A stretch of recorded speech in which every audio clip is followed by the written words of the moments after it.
નમસ્તે વિદ્યાર્થી મિત્રો, તો આજે આપણે સમાસનો પરિચય મેળવશું।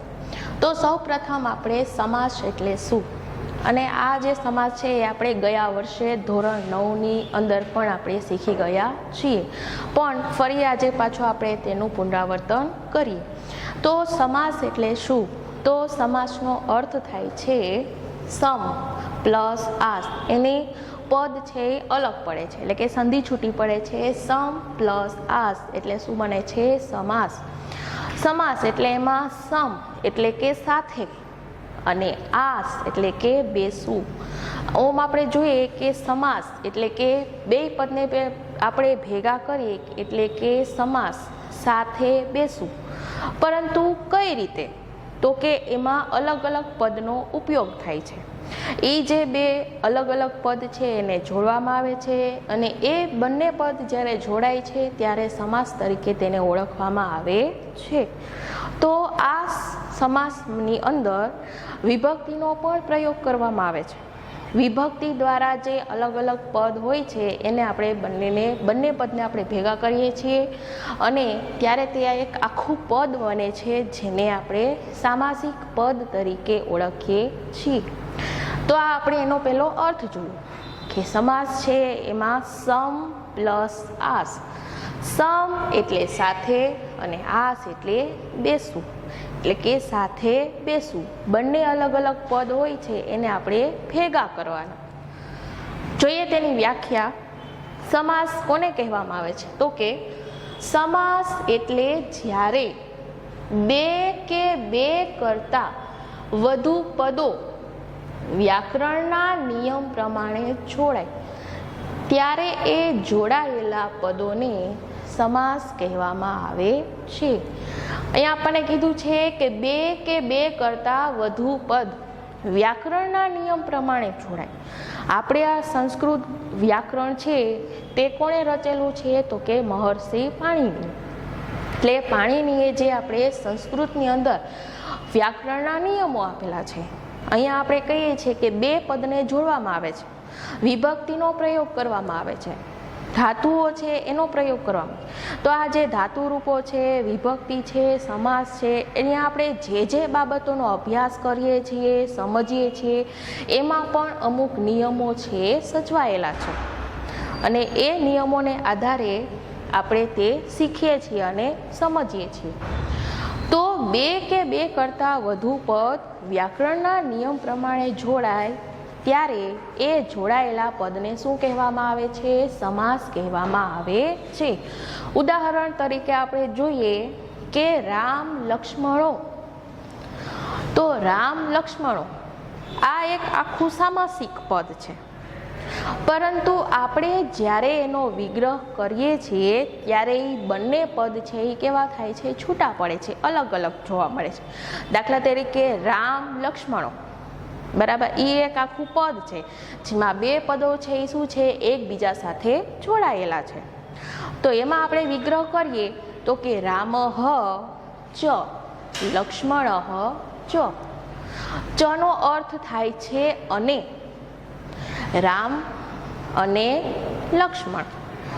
તો રામ ચ લક્ષ્મણ ચ બંને પદો છે એ કેવા છે? અલગ અલગ છે, પરંતુ બંનેને આપણે ભેગા કરીએ કે રામ લક્ષ્મણો, તો એ એક આખું શું બને છે? સામાસિક પદ।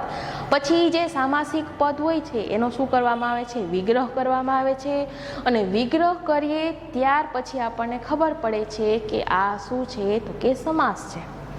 તો આ વાત થઈ સમાસની। ફરી પાછું આપણે એની વ્યાખ્યા જોઈએ કે સમાસ એટલે જ્યારે બે કે બે કરતાં વધારે પદો, સમાસ એટલે જ્યારે બે કે બે કરતાં વધુ પદો વ્યાકરણના નિયમ પ્રમાણે જોડાય ત્યારે એ જોડાયેલા પદોને શું કહેવામાં આવે છે? તો કે સમાસ કહેવામાં આવે છે। તો સમાસના પણ પ્રકાર પાડવામાં આવે છે। તો એ પ્રકાર કયા કયા છે? તો સમાસના પ્રકારો આપણે જોઈએ કે એમાં આવશે દ્વંદ્વ સમાસ,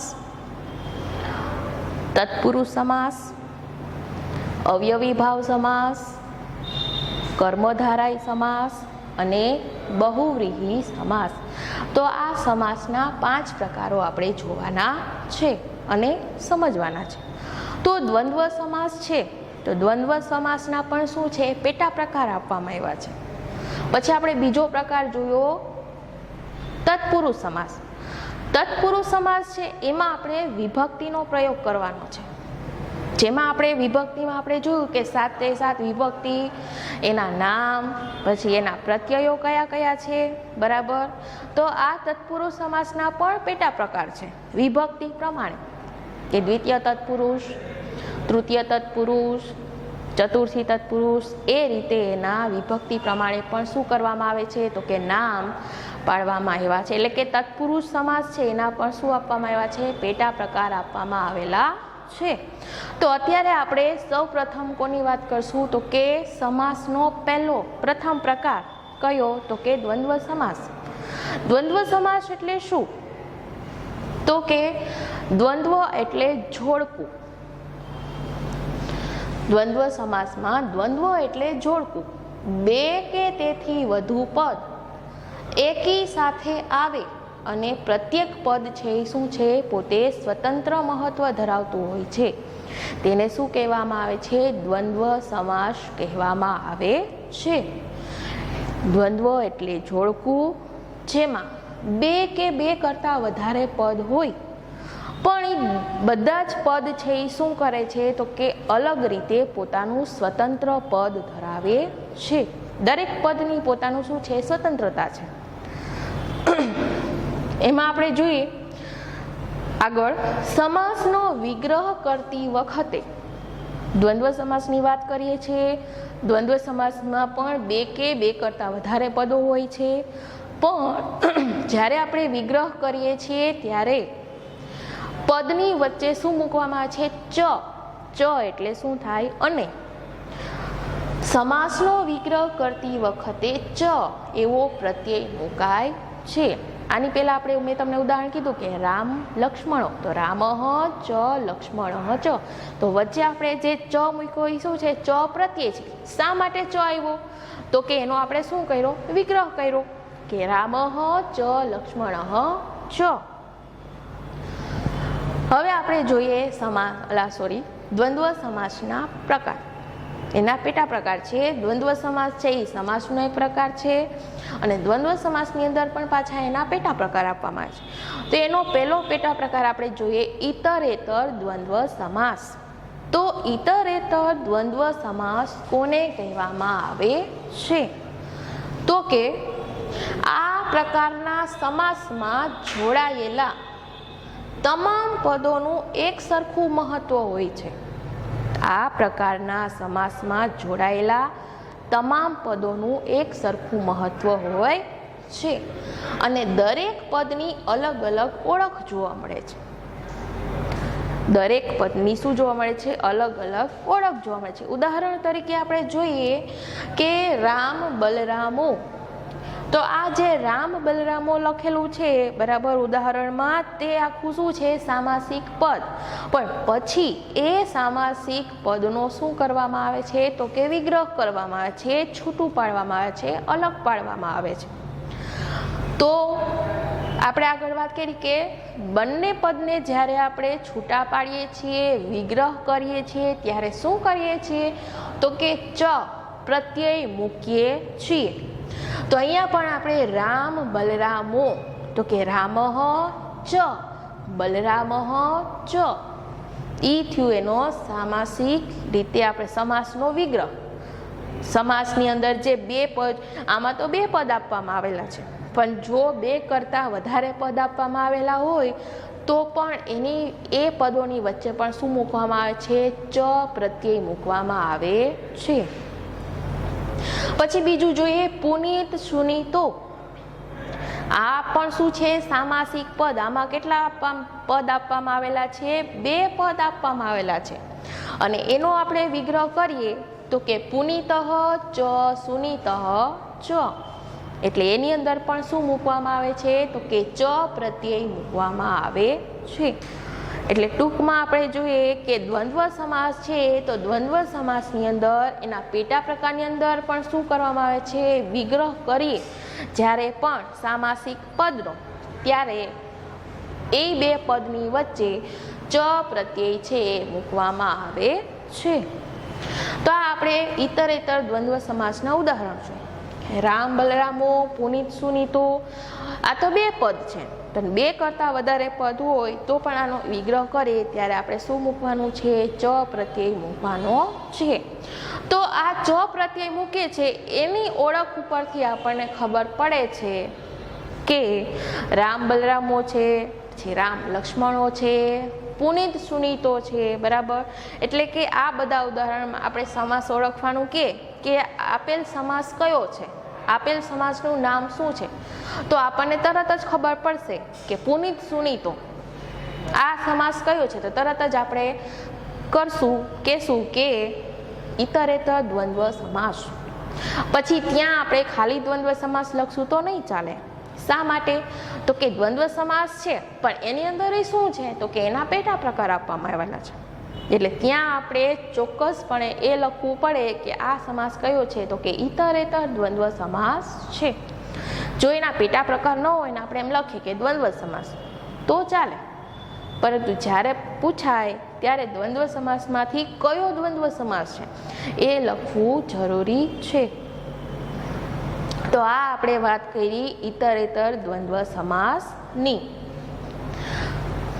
પછી એમાં આપણે એ યાદ રાખવાનું છે કે જો બે પદ હોય તો આખો સમાસ કેમાં હોય છે, દ્વિવચનમાં. એટલે કે સામાસિક પદની વાત કરવામાં આવે છે. આપણે જોયું કે રામ બલરામો, પુનિત સુનીતો આ બંને છે એ કેમાં છે, દ્વિવચનમાં છે, બરાબર. અને જો બે કરતાં વધુ પદ હોય તો આખો સમાસ છે એ કેમાં હોય છે, બહુવચનમાં હોય છે. પછી આપણે એક બીજું જોઈએ કે બ્રહ્મા વરુણેન્દ્ર રુદ્ર મરુતઃ. બ્રહ્મા વરુણેન્દ્ર રુદ્ર મરુતઃ આખું શું છે, સામાસિક પદ છે. પણ એમાં ઘણા બધા પદ છે જોવા મળે છે. કઈ રીતે? બ્રહ્મા ચ વરુણેન્દ્ર, તો વરુણેન્દ્રની સંધિ આપણે છૂટી પાડીએ તો વરુણ ચ ઇન્દ્ર થયું. બ્રહ્મા ચ વરુણ ચ ઇન્દ્ર, પછી ચ રુદ્ર ચ મરુતઃ. એટલે એમ કે બે કરતાં વધારે પદ હોય તો આખું પદ છે એ કેમાં જોવા મળે છે, બહુવચનમાં જોવા મળે છે. એ વાત આપણે ધ્યાનમાં રાખવાની છે. તો આ આપણે ઇતરેતર દ્વંદ્વ સમાસ. પછી એનો બીજો પેટા પ્રકાર આવે છે કોનો, દ્વંદ્વ સમાસની જ આપણે વાત કરીએ છીએ, હજી આપણે આગળ વધ્યા નથી. સમાસનો અર્થ જોયો, સમ પ્લસ આસ એટલે કે સમાસ. પછી સમાસની વ્યાખ્યા કે બે કરતાં વધારે પદો છે એ વ્યાકરણના નિયમ પ્રમાણે શું હોય છે, જોડાયેલા હોય છે, તેને આપણે સમાસ કહીએ છીએ. સમાસના પ્રકાર, એમાં આપણે દ્વંદ્વ સમાસની વાત કરીએ છીએ.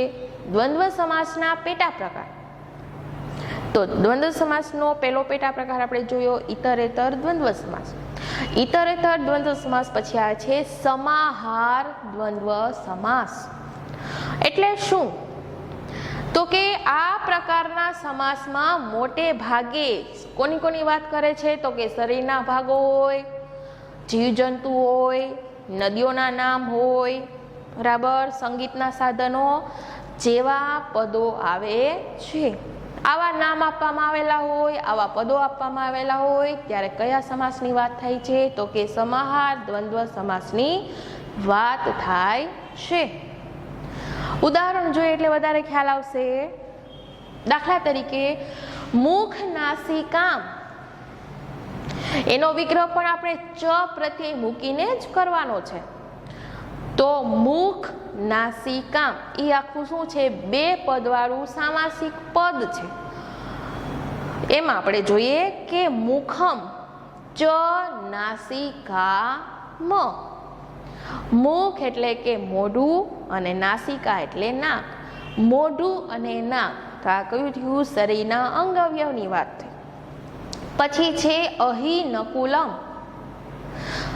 અહી ચ નકુલમ ચ, અહી એટલે કે સાપ અને નકુલ એટલે કે નોળિયો. સાપ અને નોળિયો. ગંગા યમુના મ, એનો વિગ્રહ કરીએ તો કે ગંગા ચ યમુના ચ, આ નદીઓના નામ છે. તો આવી જ રીતે શરીરના અંગ અવયવોના નામ હોય, પછી નદીઓના નામ હોય, જીવજંતુઓના નામ હોય, પશુ પક્ષીઓના નામ હોય, ત્યારે પણ આ રીતે જ વિગ્રહ કરવાનો છે. પણ આ સમાસ કયો સમાસ કહેવાશે? સમાહાર દ્વંદ્વ સમાસ, જેની અંદર શરીરના અંગ અવયવના નામ, જીવજંતુના નામ, નદીઓના નામ, પશુ પક્ષીઓના નામ જેવા નામોનો ઉલ્લેખ થતો હોય, સમાવેશ થતો હોય, તો એવા સમાસની અંદર કયો સમાસ હંમેશા આવશે? સમાહાર દ્વંદ્વ સમાસ જ આવશે.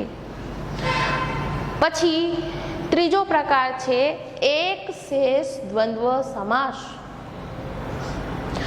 આપણે દ્વંદ્વ સમાસના બે પેટા પ્રકાર જોયા, ઇતરેતર દ્વંદ્વ સમાસ અને સમાહાર દ્વંદ્વ સમાસ. તો હવે એના પછીનો પ્રકાર છે એક શેષ દ્વંદ્વ સમાસ. એક શેષ દ્વંદ્વ સમાસ એટલે શું? તો કે આ પ્રકારમાં મોટે ભાગે પુલ્લિંગ તથા સ્ત્રીલિંગના દ્વિવચનના નામનો પ્રયોગ થાય છે. પુલ્લિંગવાચક નામ હોય કે સ્ત્રીલિંગવાચક નામ હોય, એનો આપણે ઉપયોગ કરીએ છીએ. શેમાં? એક શેષ દ્વંદ્વ સમાસ. આ સમાસ પ્રયોજાય ત્યારે શું થાય છે? પૂર્વ પદનો લોપ થાય છે. જે પહેલું પદ હોય છે એનું શું થાય છે? લોપ થાય છે. તો આપણે ઉદાહરણમાં જોઈએ, પિતરો. પિતરો એટલે આપણે સ્વાભાવિક છે કે આપણે એવું જ કહીએ કે પિતરો એટલે કે પિતા, બરાબર. પછી બીજામાં છે દંપતિ. દંપતિ એટલે શું? કે પતિ. પણ પિતરો એટલે એનું આખું સામાસિક પદ છે. પણ એને જ્યારે આપણે વિગ્રહ કરીએ, સંધિ છૂટી પાડીએ, બંને પદને અલગ અલગ કરીએ, તો પિતરો એટલે શું થશે? માતા ચ પિતા ચ. માતા અને પિતા. પછી દંપતિમાં છાયા ચ પતિ ચ. છાયા એટલે કે પત્ની. પત્ની અને પતિ, માતા અને પિતા. તો આવા જ્યારે સમાસ પૂછાય, બરાબર, તો ત્યારે જેમાં પૂર્વપદનો લોપ થયો હોય, તો એવા સમાસને આપણે શું કહીશું? એક શેષ દ્વંદ્વ સમાસ કહેવામાં આવે છે. તો આ વાત કરી આપણે દ્વંદ્વ સમાસની, કે દ્વંદ્વ સમાસ એટલે શું? તો કે જોડકું.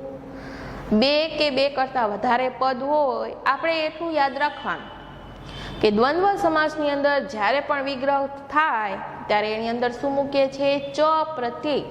ચ પ્રત્યય દ્વારા આપણે શું કરવાનો છે? વિગ્રહ કરવાનો છે. દ્વંદ્વ એટલે જોડવું. બે પદને આપણે શું કરવાના છે? વિગ્રહ કરશું ત્યારે બંને પદ કેવા થશે? છૂટા પડશે, અલગ પડશે, બરાબર.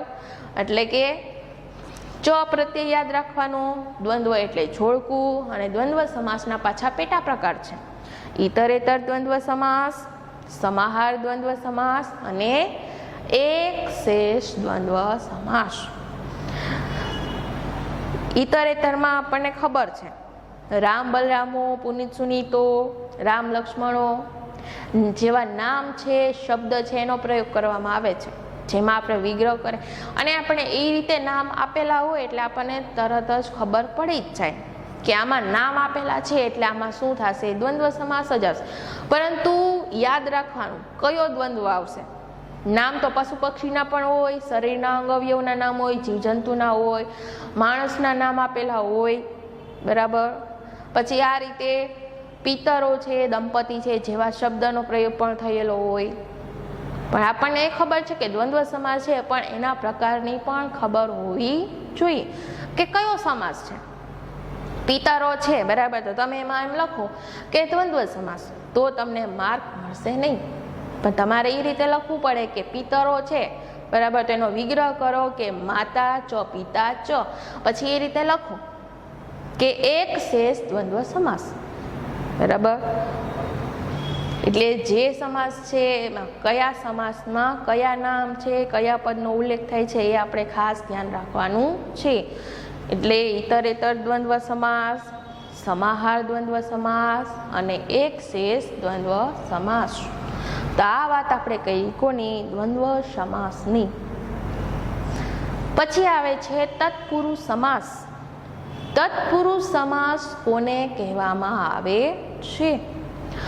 તો આપણને વિભક્તિ આવડતી હોય તો આપણને તત્પુરુષ સમાસમાં આવડી જ જાય એમ. પણ વિભક્તિમાં આપણને જો પ્રત્યય ન આવડતા હોય તો આપણને તત્પુરુષ સમાસમાં કંઈ પણ ખબર ન પડે. એટલે માટે કે વિભક્તિ છે, સર્વનામ છે, એમાં આપણે ખાસ ધ્યાન રાખવાનું છે. એના પ્રત્યય છે એ પણ આપણે યાદ રાખવાના છે. કારણ કે વિભક્તિ અને ધાતુરૂપ તમે ધોરણ 8 છે, 9 છે, 10 છે, પછી આગળ તમે ગમે તે અભ્યાસ કરો એમાં પણ તમે વિભક્તિ અને ધાતુરૂપ, બરાબર, એ મહત્વના પોઈન્ટ છે, મહત્વના ટોપિક છે. એ તમને વ્યવસ્થિત રીતે આવડી જશે એટલે તમને સંધિ સમાસમાં પછી કૃદંતમાં એમાં ક્યાંય પણ વાંધો આવશે નહીં. એટલે તત્પુરુષ સમાસમાં પણ આપણે શું આવશે? વિભક્તિ, દ્વિતીય તત્પુરુષ, તૃતીય તત્પુરુષ, ચતુર્થી તત્પુરુષ, આમાં આપણે ઓળખવાનું છે. જેવી રીતે આપણે દ્વંદ્વ સમાસની અંદર કેમ કહીએ છીએ કે ઇતરેતર દ્વંદ્વ સમાસ, ગંગા યમુના તો કે સમાહાર, પછી દંપતિ તો કે એક શેષ. તો એવી રીતે તત્પુરુષમાં પણ આપણે ઓળખાવાનું છે. તત્પુરુષ છે પણ કયો તત્પુરુષ છે? દ્વિતીય છે, તૃતીય છે, ચતુર્થી છે, પંચમી છે, ષષ્ઠી છે કે સપ્તમી છે, એમાં પણ આપણે ઓળખવું ખાસ જરૂરી છે. મોટે ભાગે ઉત્તર પદનું પ્રાધાન્ય જેમાં હોય તેને આ સમાસનો વિગ્રહ કરીએ, બરાબર, ત્યારે બે પદોની વચ્ચે વિભક્તિનો પ્રત્યય લાગે છે. ટૂંકમાં ઉત્તર પદનું પ્રાધાન્ય હોય છે તેને શું કહેવાય છે? તત્પુરુષ સમાસ. આનું બીજું નામ છે ઉત્તર પદ પ્રધાન સમાસ. એટલે કે આ સમાસનો વિગ્રહ કરવામાં આવે છે ત્યારે કેનો આપણે વિભક્તિનો ઉપયોગ કરીએ છીએ. વિભક્તિના પ્રત્યય આવે છે. વિભક્તિના પ્રત્યય દ્વારા તો આપણે ઓળખીએ છીએ કે આ કેટલામો તત્પુરુષ સમાસ છે. તો આપણે પેલું જોઈએ ઔષધાલયાશ્રિતઃ. આ સમાસનો વિગ્રહ કરવાનો છે. તો કે ઔષધાલયમ શ્રિતઃ. તો શું આવશે? ઔષધાલયમ એટલે કે ઔષધાલયમ પ્લસ શ્રિતઃ, આશ્રિતઃ, એટલે કે આમાં આવશે દ્વિતીય તત્પુરુષ સમાસ. ઔષધાલયમ એટલે કે મ પ્રત્યય લગાડવાનું છે. મ છે એ કઈ વિભક્તિમાં આવે છે? તો કે દ્વિતીય વિભક્તિમાં. પ્રકૃતિ નિર્મિતા તો કે પ્રકૃતિથી નિર્માણ થયેલા, થી અને વડે આવ્યું. તો થી અને વડે છે એ કઈ વિભક્તિમાં આવે છે? તૃતીય વિભક્તિમાં આવે છે. તો કે પ્રકૃતયા નિર્મિતા, પ્રકૃતિ વડે નિમાયેલા. પુત્ર હિતે, પુત્રાય હિતે એટલે કે પુત્રાય ચોથી વિભક્તિનો પ્રત્યય ય, જેનું ગુજરાતી શું થશે? ને અને માટે, એટલે કે પુત્રને માટે. રોગ મુક્ત, રોગાત મુક્ત એટલે કે રોગથી મુક્ત, રોગમાંથી મુક્ત. તો આમાં શું આવશે? પંચમી વિભક્તિ આવશે એટલે પંચમી તત્પુરુષ. આમાં આવશે ચતુર્થી તત્પુરુષ. પ્રકૃતિ નિર્મિતામાં પ્રકૃતયા નિર્મિતા એટલે કે તૃતીય તત્પુરુષ. અને ઔષધાલયમ આશ્રિત એટલે કે દ્વિતીય તત્પુરુષ. તો દ્વિતીય તત્પુરુષ આવશે, આમાં તૃતીય, પછી ચતુર્થી તત્પુરુષ અને પંચમી તત્પુરુષ. કુરુકુલ પ્રદીપ એટલે કુરુકુલસ્ય, આમાં સ્ય પ્રત્યય લાગશે. કુરુકુલસ્ય પ્રદીપ એટલે કુરુકુળનો દીપક, જેમાં નો ની નુના એવો પ્રત્યય લગાડવામાં આવે છે. આવર્ત પાતતા, આવર્તે એટલે વમળ, આવર્તે પાતતા એટલે વમળમાં પતતે, બરાબર, એટલે કે પડવું. વમળમાં પડવું, વમળમાં ફસાવું. તો આ થયું તત્પુરુષ સમાસ. તો તત્પુરુષ સમાસમાં પણ આપણે વિભક્તિનો પ્રયોગ થાય છે અને એ વિભક્તિ દ્વારા આપણે ઓળખવાનું છે, બરાબર, કે કયો પ્રત્યય લાગે છે અને એ પ્રત્યય દ્વારા આપણે કઈ વિભક્તિ લાગે છે અને એ વિભક્તિ દ્વારા આપણે સમાસને ઓળખવાનો છે. તો હવે આના પછી આવે છે બહુવ્રીહી સમાસ. તો બહુવ્રીહી સમાસનું આપણે આગળના વિડીયોમાં વાત કરશું.